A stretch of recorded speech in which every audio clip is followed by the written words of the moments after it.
Misalnya kamu memasukkan Alfamart ke dalam mulut sampai tembus tenggorokan, atau memasukkan Alfamidi, atau memasukkan Indomart, atau memasukkan pacar, mantan kamu telan ya, batal ya.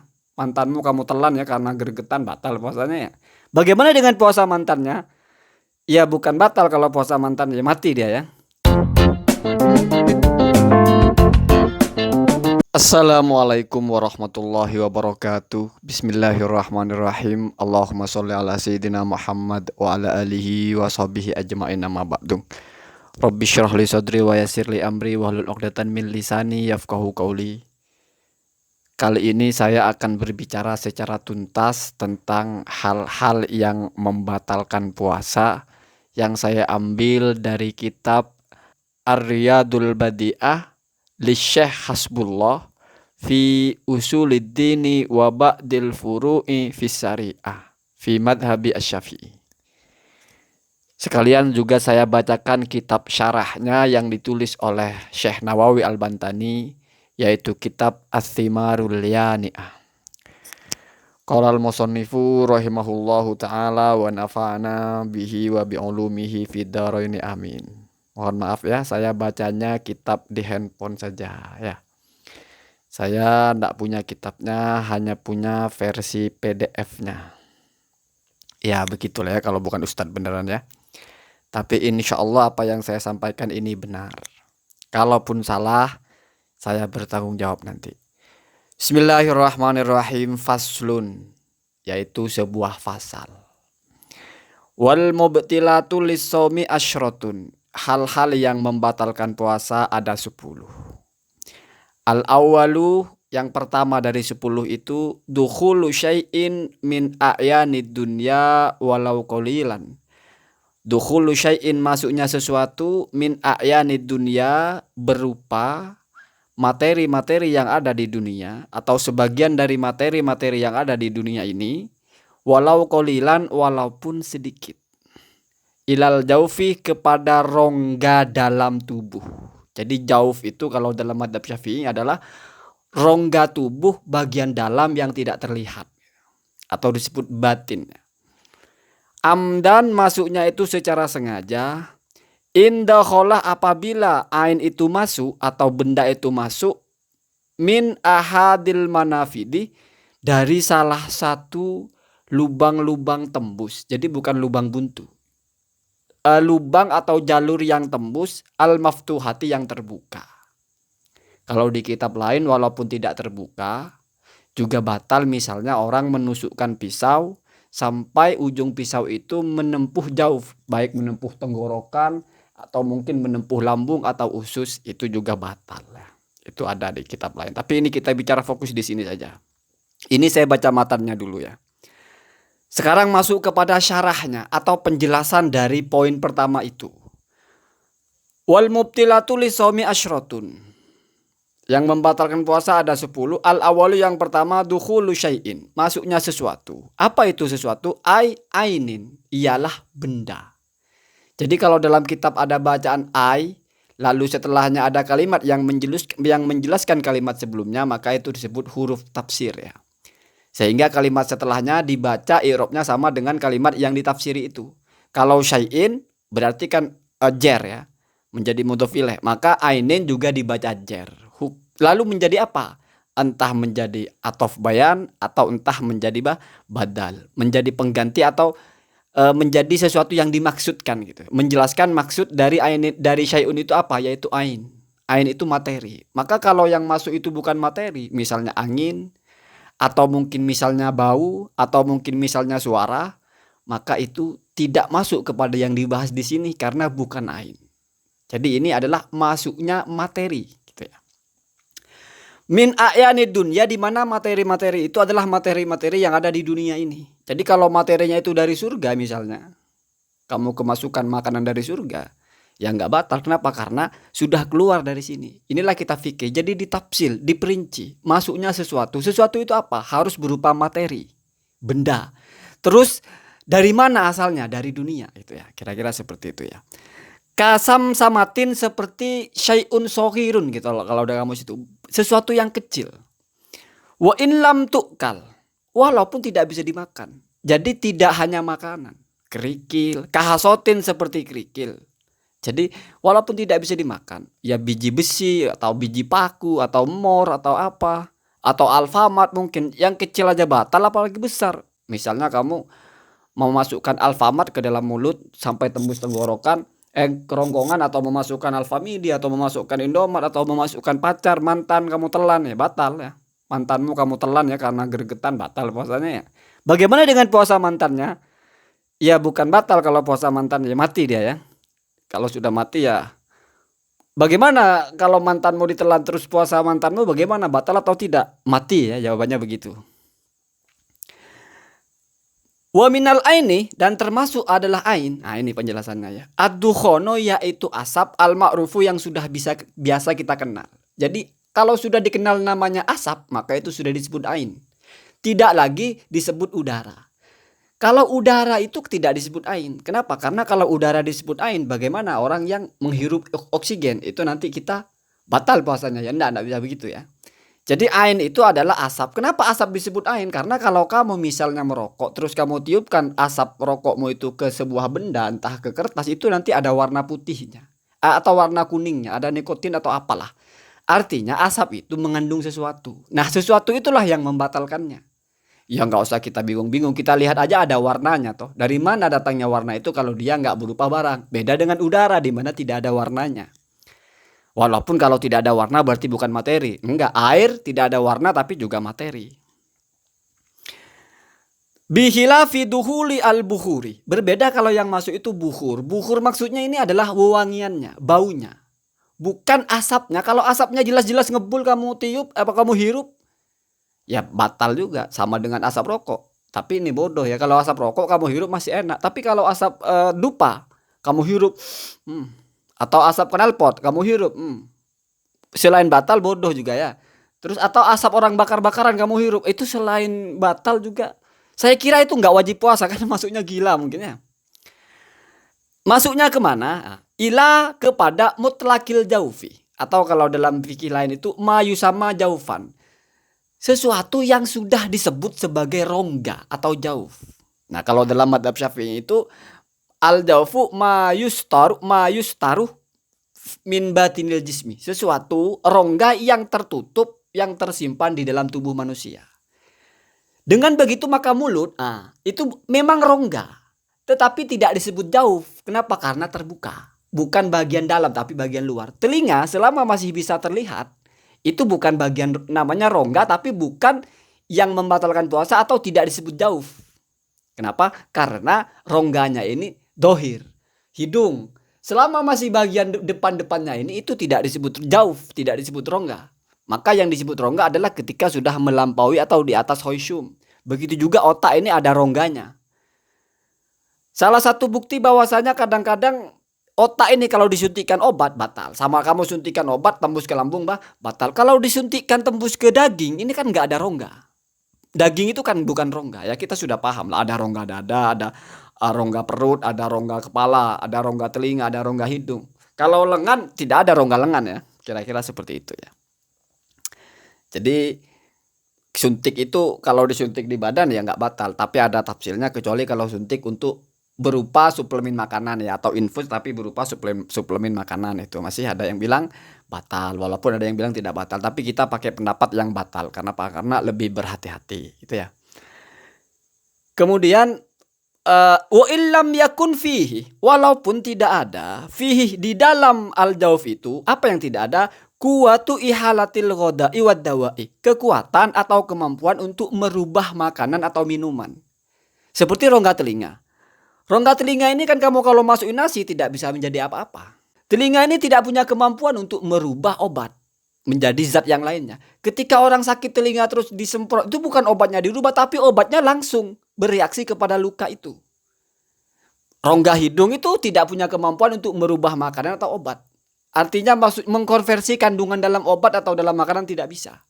Yang bisa itu hanyalah perut, yaitu lambung dan usus. Kamu makan sesuatu di lambung, diolah, diambil saripatinya, jadi sesuatu yang lain. Itulah ya.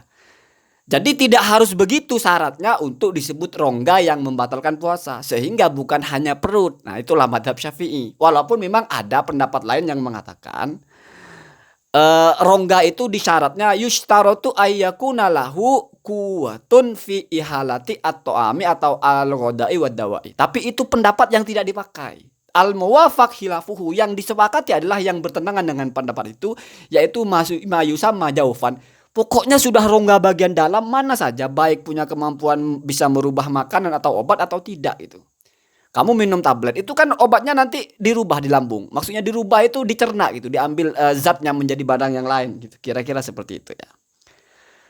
Jadi baik lambung, baik usus atau baik telinga, bahkan kalau hasyafah. Hasyafah itu masuknya ihlil ya. Kalau kamu memasukkan jarum sampai sekiranya melampaui ukuran hasyafahnya, misalnya hasyafahnya 1 cm, kamu masukkan 1 cm lebih, itu sudah membatalkan puasa ya. Nanti di detail, beda dengan farji. Kalau farji apakah harus 1 cm bisa batal? Misalnya jari kamu masukkan batal atau tidak, nanti kita bahas itu ya. Kahalkin, nah itulah. Bukti bahwanya jauf itu tidak mesti punya kekuatan merubah sesuatu menjadi sesuatu yang lain, merubah makanan atau obat. Kajaufin adalah seperti, kahalkin seperti tenggorokan. Halkun itu tenggorokan tapi bagian di bawah mahroj ha gitu.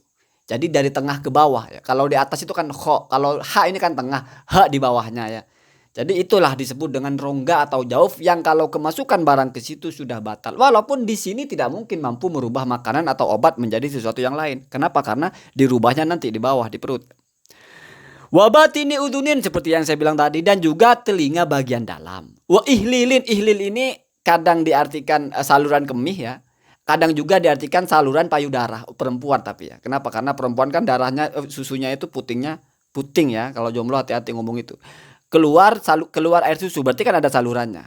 Kemih, kencing keluar berarti ada salurannya. Kalau laki-laki enggak, kenapa? Karena putingnya itu tidak ada salurannya. Begitu. Terus kalau pori-pori kan juga keluar keringat, itu kan juga ada saluran, nanti kita bahas. Kalau pori-pori batal apa tidak gitu ya. Terus masuknya itu amdan, dia sengaja memasukkan. Apa itu catatannya amdan? Ai dzakiron lisaumi, dia itu tahu atau ingat bahwa sedang berpuasa. Ma'al ikhtiyari, dan dalam keadaan bebas, tidak dipaksa untuk melakukan itu. Wal ilmi, dan juga tahu bitahrimi bahwa itu haram. Jadi kalau ini terlepas tidak sengaja misalnya, tiba-tiba jegret itu. Kita nggak apa-apa, tiba-tiba ada orang nyemprotin air, kan tidak sengaja. Jelas ya, tidak batal. Atau tidak tahu gitu. Tidak tahu kalau itu membatalkan, ya tidak batal, namanya tidak tahu. Atau lupa kalau berpuasa juga tidak batal. Ya tapi kalau ada orang puasa terus makan terus dia tidak tahu kalau itu batal, ya itu bukan nggak tahu, bukan bodoh ya, nggak ngerti apa maksudnya ya. Kadang-kadang kan ada orang yang berpikir puasa itu yang batal hanya makan. Jadi kalau hanya pakai obat di hidung nggak batal, pikir dia kan. Ya kalau memang tidak tahu ya tidak batal, tapi kan harus belajar ya. Tidak tahunya itu karena taksir itu meremehkan, tidak pernah mau tahu, atau memang tidak tahu, terpencil, tidak kenal siapa-siapa, tidak bisa tanya ya. Mungkin masih dimaklumi ya. Cuman kalau sekarang nyaris tidak ada orang seperti itu. Syaratnya juga indakhola, apabila masuk, ai al ainu, apa itu yang masuk? Materi tadi itu min dzahirin ila batinin. Dari bagian luar. Bagian luar ini berarti bagian luar itu berarti sesuatu yang tidak dianggap jauh, ila batinin, ke bagian dalam. Jadi masuknya dari luar mana aja, luar termasuk dari telinga bagian sini, kemudian masuk ke dalam, itu batal. Beda kalau ludah itu karena memang tidak bisa terhindar. Sebetulnya ludah itu ya termasuk kepada min batinin. Kenapa? Karena keluarnya dari rongga mulut kan, terus masuk ke dalam. Tetapi kalau lidah berbeda hukumnya. Rikun itu tidak batal puasanya. Kenapa? Karena tidak bisa dihindarkan, dan memang itu sudah alamiah seperti itu, ada di situ masuk, walaupun kadang-kadang keluar. Artinya tidak mungkin kalau orang berpuasa itu harus meludah terus, tidak boleh menelan ludah, itu tidak mungkin ya. Bahkan walaupun seandainya ludah kamu kumpulkan tapi jijik sekali ya, terus kamu telan masih tidak batal, selama tidak bercampur dengan apapun ya. Termasuk ludah bercampur dengan sesuatu yang sering tidak kita sadari adalah kamu nyucup jari terus basah, terus kamu cucup lagi. Nah, ludah ini sudah keluar. Ketika kamu cucup, kamu keluar, ini sudah namanya sesuatu yang di luar, bukan di mulut lagi. Kamu cucupkan lagi berarti ludah kamu sudah bercampur dengan ludah yang di luar tadi. Terus kamu telan, batal. Ada kalanya juga ludah keluar tapi tidak batal. Misalnya kamu mengeluarkan lidah. Di ujung lidah itu kan basah, itu kan sudah ludah di luar sebetulnya. Tapi layan fasil tidak berpisah dengan mulutnya. Bahkan tidak berpisah dengan lisannya. Maka kalau kamu masuk lagi telan, tidak batal. Beda kalau di bibir. Kalau di bibir batal. Kenapa? Karena bibir ini sudah bagian luar. kamu membasahi bibir ya, terus kan basah, terus kamu kulum pakai lidah lagi, berarti bibir kamu itu sudah bercampur dengan ludah yang tadi di luar. Berarti ludah di mulut kamu itu sudah ada di situ ludah yang tadi di luar. Nah, kalau kamu telan batal. Ya nyium bayi, gigit bayi kan, orang gemes gigit bayi ya. Terus setelah itu masih ada bahasanya kamu gigit lagi. Termasuk nyepong misalnya ya. Nyepong, kamu sepong seret masuk burungnya itu. Kemudian kamu keluarkan lagi, kamu masukkan lagi ya. Kalau kamu telan batal. Kalau kamu muntahkan nggak batal. Ini tentang nyepongnya dan bicara dengan perempuannya. Kalau laki-lakinya nanti kita bahas. Ini perempuannya dulu ya. Jadi nyepong itu seperti itu pembahasannya. Kecuali memang sekali masuk langsung tembus sampai ke bawah, sampai melampaui hak, misalnya panjang ya, itu langsung batal ya. Kenapa? Karena memasukkan sesuatu dan sama dengan tes swab berarti ya kalau lewat telinga. Tapi ini swabnya swab pakai alat itu lewat apa namanya Allah. Ini kan sedang tidak puasa ya, jorok-jorok tidak salah ya. Jorok edukasi lah gampangnya begitu ya. Kemudian wa min ahadil manafidi al maftuhati, dan juga masuknya harus dari lubang-lubang yang tembus. Artinya bukan lubang buntu. Ini kan lubang tembus semua. Entah ada yang tembus ke otak, ada tembus ke lambung atau ke perut ya. Termasuk juga dari bawah itu kan tembusnya ke lambung. Atau bukan ke lambung ya, melalui jalur usus, pokoknya masuk ke menuju perut ya. Jadi maksudnya tembus itu nggak mesti tembus ke perut, ada juga yang tembus ke otak. Ila dimagh bahasanya ya, dimagh itu adalah rongga otak. Al maftuhati yang terbuka. Ya, jadi maksudnya ada jalurnya. Bagaimana dengan apa namanya? Anus, apakah itu terbuka? Ya terbuka. Kalau tertutup mana kamu bisa BAB toh? Pipis ya terbuka. Kalau tidak terbuka mana kamu bisa pipis kan begitu. Makanya itu dianggap terbuka. Kemudian faluasilu, maka sesuatu yang bersambung atau masuk ya, bitasyarrubi al-masammi, dengan karena menghirupnya pori-pori atau menyedotnya pori-pori ya. Tasyarrub itu seperti syariba, minum ya, menyedot lah bahasanya. La yadurru, la yadurru as-shauma, tidak membatalkan puasa. Atau kalau la yadurru itu dalam kitab biasanya tidak berbahaya. Artinya tidak berbahaya itu tidak merusak ya, tidak merusak puasa. Artinya tidak ya, kalau sedang bicara puasa ya tidak merusak puasa. Kalau sedang bicara wudu, la yadurru berarti tidak membatalkan wudu. Kalau sholat ya tidak membatalkan sholat, kira-kira begitu ya. Wal masammu, adapun lafadz masammu bitasydidil mimi al akhiri, dengan membaca tasydid mim yang terakhir. Sukobul badani adalah lubang-lubang di dalam badan, min mahali asy'ari, dari tempat tumbuhnya bulu. Wahia, dan sukob dan al-masami itu atau pori-pori kalau dalam bahasa kita ya. Sukobun latifatun latudrok, lubang kecil yang memang tidak bisa kelihatan. Beda dengan lubang pipis, ada kelihatan kalau kamu perhatikan ada lubangnya gitu. Ya sekarang lihat keringat itu sebesar apa sih keluarnya, kan beda dengan pipis ya. Walaupun kamu kan pipis kan lubangnya juga tidak seperti itu, tapi kok bisa batal? Gampang saja jawabnya. Kalau kamu tidak terima lubang pipis dibedakan dengan pori-pori. Pori-pori tidak tembus ke perut atau tidak tembus ke rongga, sementara pipis tembus ke rongga. Itu rongga kandung kemih. Jadi tetap menuju sebuah rongga. Beda dengan pori-pori di mana itu tembusnya tidak menembus rongga. Makanya tidak disebut jauf ya. Tidak juga disebut manafid al-maftuhah, begitu ya. Fala yadurru, maka tidak merusak al-iktihalu itu apa? Bercelak di mata. Nah, nanti kita jelaskan tentang mata ya. Bercelak di mata ya. Wa in wajada, walaupun al-muktahil, orang yang bercelak itu atau pelakunya, wajada menemukan atau menjumpai atau mendapati atharohu, ada apa? Merasakan sesuatu gitu. Athar ini pengaruh ya, atau bekas ya. Fil halki, kamu bercelak terus kok di tenggorokan ada terasa, misalnya celaknya ini celak stroberi lah, terus kamu kok di tenggorokan ada rasa-rasa manis, itu nggak batal, puasa nggak batal ya. Kemudian juga saya baca dulu biar tuntas. Kamala yadurru, begitu juga tidak berbahaya atau tidak merusak puasa, al-iktisalu, mandi bil ma'i, dengan air. Wa in wajada, walaupun al-muktasil atau orang yang mandi itu wajada mendapati atharo al-burudati, ada rasa-rasa dingin, awil harorati, atau rasa-rasa panas, bil batini, di badan bagian dalam. Wa kama la yadurru, begitu juga tidak membahayakan at-tadhinu, mengolesi dengan lemak atau dengan minyak. Wa in wajada, walaupun al-mutadahhin atau orang yang mengolesi itu menemui atau menjumpai asaro ad-duhni, pengaruh atau bekas atau ada rasa-rasa dari minyak itu, fil jaufi, di jauf. Kamu tenggorokan ini kan jauf bagian bawah ya. Terus kamu pasangi minyak angin. atau balsem lah, terus terasa ke dalam, tidak batal. Kamu menyemplung, terus perut terasa adem, tapi air tidak masuk dari pantat, tidak masuk dari mulut, itu juga tidak batal. Kenapa? Anggap saja itu masuknya merembes lewat apa namanya, pori-pori. Atau itu juga tidak batal. Kenapa? Karena yang masuk itu hanya rasa, bukan materinya. Jadi kamu mengolesi minyak, minyaknya tidak tembus ke tenggorokan, hanya pengaruhnya itu ada sampai tenggorokan. Kamu mengolesi celak di mata, rasanya sampai tenggorokan, itu mungkin.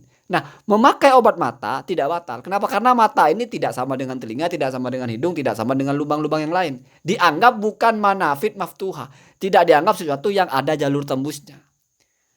Ya berarti sama dianggap dengan pori-pori lah ya. Beda dengan kemih, beda saluran kemih, beda dengan pantat, beda dengan mulut, beda dengan telinga. Walaupun kalau telinga masih ikhtilaf. Kalau hidung sudah ijma. Hidung ini dianggap jaluran tembusnya ya. Kemudian ada yang penting. Orang memasukkan air ke dalam hidung, seret. Misalnya ternyata airnya turun ke bawah. Walaupun kamu muntahkan sudah batal. Kenapa? Karena sudah melalui hoisyum. Artinya kamu sudah melakukan penetrasi materi yang melampaui batas yang membatalkan puasa. Batasan hidung itu adalah muntaha al-hoisyum. Melampaui hoisyum, tulang-tulang rawannya ini. Batasan telinga al-muntobik. Al-muntobik itu adalah sesuatu yang sudah nggak terlihat. Batino al-uduna ini atau batinul uduni alladzi la yudrok atau la yuro. Sesuatu yang sudah nggak kelihatan di bagian dalamnya itu loh. Kalau cotton bud dimasukkan batal. Tapi kalau mengikuti pendapat yang tidak batal ya sah-sah saja ya. Yang mengatakan bahwa telinga itu tidak tembus. Nah, itu baru bagian satu. Wasani yang kedua ya. Al-qoy'u adalah muntah. Qoy'u itu muntah yang mengeluarkan sesuatu dari lambung. Atau sesuatu yang sudah di bawah batasan yang membatalkan puasa. Berarti di bawah mahraj ha, keluar ke atas. Jadi tidak mesti keluar dari lambung. Tidak mesti kamu keluar bekas makanan. Misal kamu kemasukan laler, ketelan, terus belum sampai ke lambung kamu muntahkan. Itu sudah batal namanya. Sudah muntah namanya. Dan batal kalau itu kamu lakukan secara sengaja atau kamu sengaja muntah gitu. Amdan secara sengaja. Wa illam yarji, walaupun tidak kembali minhu dari muntahan itu syai'un sedikit pun atau materi apapun ilal jaufi ke tempatnya, ke rongga sebelumnya. Jadi dari jauh entah lambung. Tapi kalau dari pantat keluar bukan muntah namanya ya. Ini kan istilah sudah baku, muntah itu dari lambung keluar ya. Dari lambung atau sebelum lambung lah. Kalau ke bawah bukan muntah namanya, atau ingus bukan muntah ya. Kita sudah paham toh itu ingusan namanya, telinga keluar bukan muntah. Ke bawah namanya BAB atau buang air kecil ya. Muntah ini adalah keluar dari jalur sini. Keluar walaupun kamu nggak telan lagi sudah batal puasanya. Kalau dilakukan dengan sengaja. Sebetulnya muntah sengaja itu apa? Kalau di kitab itu ka'anta qoyya'a mangkusan, seperti dia melakukan muntah karena membalikkan badan. Mangkus itu dalam keadaan terbalik, jadi dia menggantung kakinya di atas ingin muntah gitu, atau melakukan upaya yang bisa membuat dia muntah tanpa ada kepentingan, dia gantung terbalik kan nanti keluar dari lambung, itu kan nanti keluar, itu batal puasanya. Sudah dianggap melakukan sesuatu yang membuat dia muntah misalnya, atau juga sudah tahu kalau nyium-nyium benda bau itu ya batal, terus dia cium-ciumin bau lem lah, bau karbit, bau apalah, bau tai ayam lah, terus muntah ya batal puasanya ya. Kenapa walaupun tidak ada materi yang dari muntahan itu kembali lagi ke dalam itu, kenapa tetap batal? Alasannya li'annal istiqo'a muftiratun li'ainiha, karena muntah itu membatalkan dengan dirinya sendiri. Jadi sudah muntah saja sudah batal. Kalau disyaratkan muntahan harus ketelan baru batal, berarti yang batal bukan muntahnya, tetapi memasukkan sesuatu yang sudah di luar ke dalam. Nah, berarti tidak pas teorinya. Memang memasukkan sesuatu dari luar ke dalam itu batal, walaupun itu dari sebelumnya dari luar, sebelumnya dari dalam terus keluar terus dimasukkan lagi, itu batalnya ya dua kali lah. Yang pertama muntahnya sudah batal sebetulnya. Yang kedua ya tidak mungkin batal dua kali, kan batal pertama sudah ya. Tetapi ini batal dari dua, maksudnya yang membatalkan di sini dua hal. Yang kedua juga kalau kamu telan lagi ya batal karena menelan, atau kamu muntahkan terus juga tetap batal. Sekarang pertanyaannya kalau pantat ya. Beol. Itu rumit sekali kalau di fikih di Bajuri. Itu kalau orang beol, terus kan biasanya ini lubang pantat ya. Terus beolnya itu kan sudah ada yang keluar nongol. Tapi kamu telan lagi, kalau dengan sengaja kamu tahan lagi, itu batal bahasanya. Tapi kalau memang tidak bisa kamu putus, tapi secara alamiah memang dia masuk lagi, ya namanya tidak sengaja toh. Tidak mungkin juga bagaimana kita cara mutusnya. Ya itu tidak batal ya. Ini hanya membuktikan bahwasanya sesuatu yang masuk ke dalam menjadikan batal tidak mesti sesuatu berasal dari luar, tapi lokasinya. Ingat lokasinya di mana gitu. Misalnya ingus kan dari dalam ya. Ingus sudah dari sini toh, bukan dari luar toh. Tapi sudah di bawahnya hoisum, sudah di ujung telinga. Kamu sedot lagi itu batal puasanya. Kecuali memang ya namanya tidak bisa atau tidak sengaja lah. Harus kamu keluarkan. Kamu sedot lagi ya, walaupun nanti nggak kamu telan, kamu muntahkan batal. Kenapa? Karena sudah melampaui ingus ke hoisum. Jadi batalnya di situ sebelum ke tenggorokan gitu ya. Jadi bahasanya itu menyedotnya itu sudah batal kalau sengaja-sengaja ya. Kadang-kadang ingus itu kita tidak tahu di mana tiba-tiba turun, tiba-tiba ketelan. Namanya tiba-tiba turun, tiba-tiba ketelan dalam fikih itu masih dimaafkan. Karena itu sesuatu yang biasa memang terjadi. Atau misalnya kamu batu hop terus tiba-tiba glek turun ya sudah. Gimana lagi? Jadi ingat ingus itu kalau dari sini kamu sedot itu masuk tembus hoisum sampai ke bawah itu batal. Kalau dia tiba-tiba sudah di sini turun kamu telan itu juga batal. Ini kalau kamu sengaja, tidak lupa atau kamu melakukannya memang sengaja. Tidak bisa kalau tidak bisa terhindar atau tiba-tiba begitu ya bagaimana lagi? Namanya juga tidak sengaja. Itu ya. Yang kedua ya. Kemudian lanjutan dari muntah itu al-qai'u itu adalah li'annal istiqa'a muftiratun li'ainiha. Karena muntah itu membatalkan karena muntahnya saja. La li'audi syai'in, bukan karena ada sesuatu yang kembali dari muntahan itu seperti yang saya bilang tadi ya. Jadi sudah muntah itu sudah batal. Ini kalau sengaja ya. Kalau tidak sengaja beda lagi. Wa kal qai'i at-tajassi. Tajasya itu sendawa sebetulnya. Sendawa ini bisa dihukumi seperti muntah dengan catatan. Yang pertama batal kalau sengaja, tapi masih ada catatannya yaitu apabila ada materi yang keluar. Nah, ya toh, ada sesuatu yang keluar. Jadi kamu sengaja bersendawa, memaksa untuk bersendawa sampai keluar itu ya. Itu juga dianggap muntah secara sengaja. Kalau sendawa sendiri hukumnya ya tidak batal. Kenapa? Karena yang keluar hanya suara atau mungkin hanya angin, tidak ada materinya. Itu terasa kalau mungkin berbentuk cairan ya. Kamu keluar dari atas ke bawah itu sudah muntah namanya. Kalau tajasinya sengaja ya batal dengan catatan berbarengan sesuatu. Ada perbedaan sedikit antara muntah dengan tajasyi ini kalau dalam fatwanya Imam Romli itu. Kalau orang yang sudah biasa kalau makan banyak itu mesti bersendawa. Apakah lalu ketika sahur tidak boleh makan banyak? Enggak, tetap saja boleh saja makan banyak, enggak apa-apa. Toh sendawa sendiri hukum asalnya tidak batal selama tidak berbarengan dengan sesuatu yang materinya itu. Jadi kamu keluar angin, berdaham ya. Kemudian ada materi yang biasanya cuma keluar aroma saja ya. Aroma itu bukan materi ya. Jadi tidak dianggap membatalkan. Ketika bersendawa keluar sesuatu maka itu batal bukan karena sendawanya tapi karena muntahnya ya. Tetap dianggap muntah ya. Jadi hukum sendawa pada dasarnya selama tidak berbarengan apa-apa tidak batal walaupun kamu sengaja bersendawa ya. Kecuali kalau kamu sengaja bersendawa lalu keluar sesuatu ya batal. Atau kamu tidak sengaja bersendawa, ini penting. Lalu keluar sesuatu juga maka dianggap muntah secara tidak sengaja. Kalau ditelan batal, kecuali tidak bisa ya. Mau kamu muntahkan tidak bisa tapi ketelan lagi. Begitu juga muntah. Muntah kalau kamu tidak sengaja itu tidak batal. Tapi kalau muntah di mulut atau itu sudah bisa kamu keluarkan tapi kamu telan lagi, itu batal. Batalnya bukan karena muntah. Sehingga nggak kontradiktif loh. Ini kan saya muntahnya nggak sengaja kok masih batal. Batalnya bukan karena muntah tapi karena sesuatu yang sudah didohir kamu masukkan ke batin gitu. Sudah melampaui halkum sini, sudah melampaui batas tenggorokan ini, tapi kamu masukkan lagi itu yang bikin batal. Jadi bukan muntahnya. Jadi tidak bisa. Saya kan muntah tidak sengaja, bukan soal tidak sengaja muntahnya, tapi kamu menelannya itu dianggap sengaja. Kecuali kamu yang tidak bisa, ya mungkin lupa atau apa atau tiba-tiba turun lagi licin gitu ya, kepleset lah rasanya ya. Sudah sampai yang kedua ya. Yang ketiga asalisu aljima'u amdan walau bi ghairi inzalin. Kalau di matannya itu ya. Asalisu yang ketiga aljima'u adalah jima fi farjin di vagina ya. Bihaisu sekiranya yajibu bil ilaji fihi al-ghuslu. Sekiranya wajib bil ilaji dengan penetrasi di dalam farji itu berarti yang masuk itu apa kontol ya. Apa yang wajib adalah ghuslun mandi. Jadi ukuran membatalkan puasa itu apabila kamu masukkan itu sudah masuk kepada batasan kamu wajib mandi. Apa itu batasan wajib mandi? Adalah hasyafah. Jadi pas sampai di garisnya itu masuk. Jadi kalau hanya setengah hasyafah, bagi laki-lakinya tidak batal. Kenapa? Karena dia belum wajib mandi bahasanya itu. Kalau misalnya dia tidak puasa, hanya masuk setengah dari kepalanya itu belum mewajibkan mandi. Maka puasa pun belum dianggap membatalkan. Ini saya nggak bicara perempuannya dulu, lain. Ini laki-lakinya. Tapi kalau sudah pas di garis lehernya ya, hasyafahnya itu sudah tenggelam, maka kamu sudah wajib mandi. Berarti puasa pun sudah batal. Kalau perempuannya ini berbeda ya.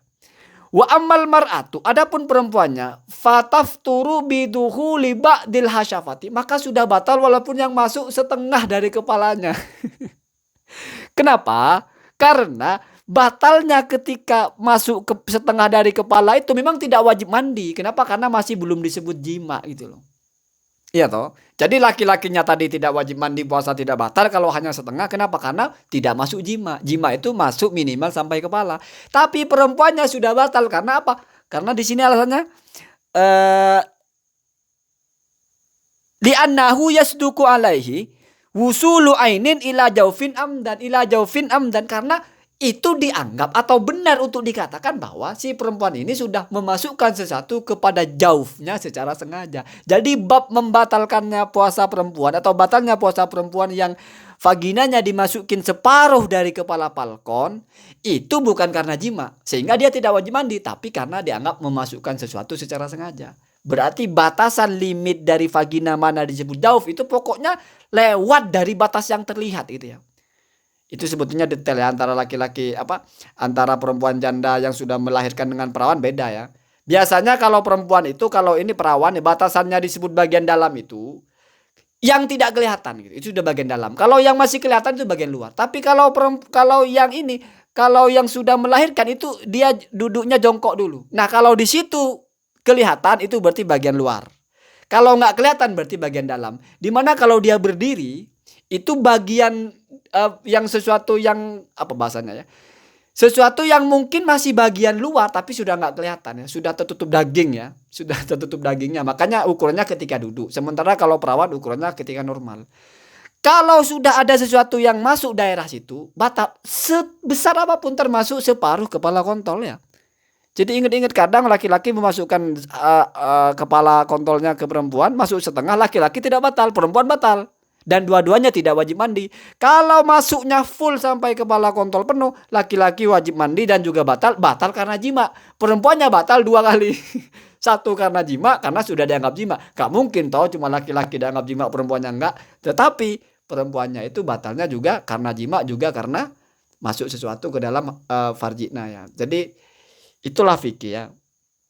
Gak ada yang kontradiktif. Hukum itu berjalan sendiri-sendiri.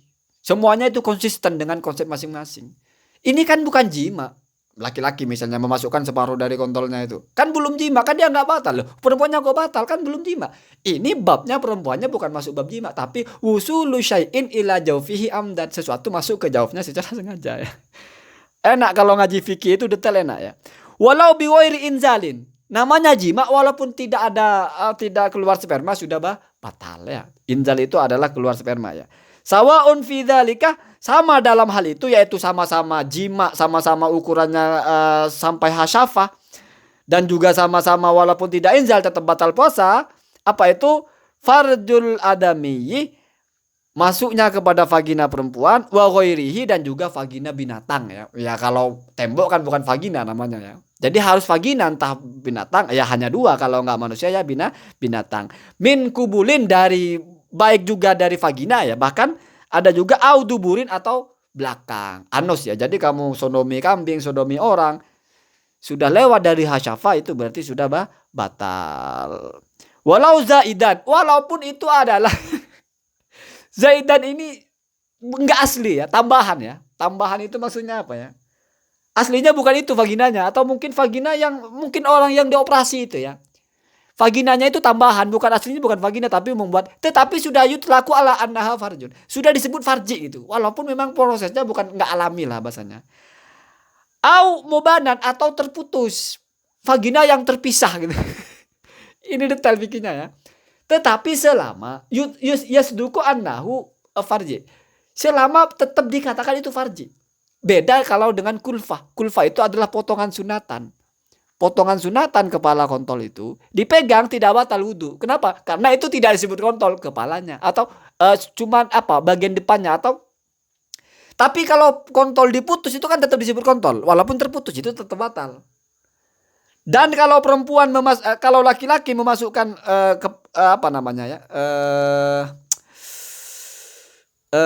kontolnya ke vagina yang dipotong itu terpisah dari orangnya, selama itu masih disebut vagina ya batal.